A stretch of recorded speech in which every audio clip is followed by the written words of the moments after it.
point around how black women are also more affected.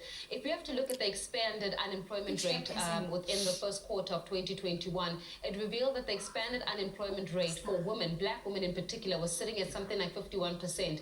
That means that about 51% of women who are capable to be in the labor force are not working. Certainly, that further, exacerbates the poverty realities of particularly black women in this country.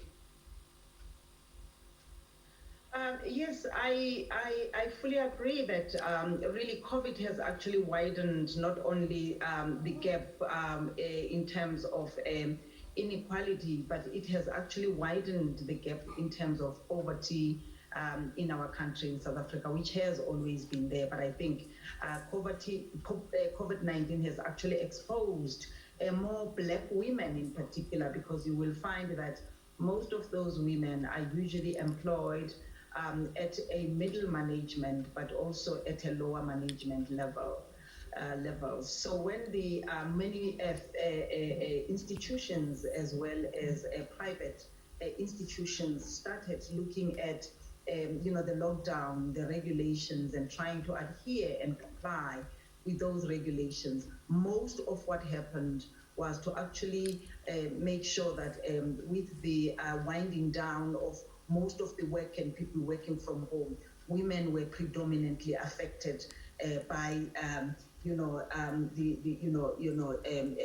decisions that were made in those aspects. And I also just want to say that it did not only widen these gaps at the workplace, but also I think if you look at the issues of unequal society in our country, you will find that a lot of women, still have issues of unequal access to education, to employment opportunities, but also business opportunities.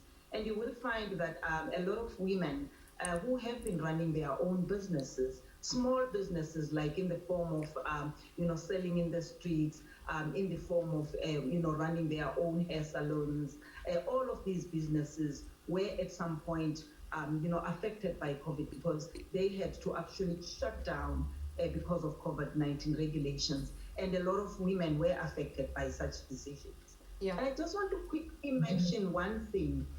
We have always been grappling with something that we call unequal pay for the equal work of equal value. And I know that this is something that we have been in conversation with. This is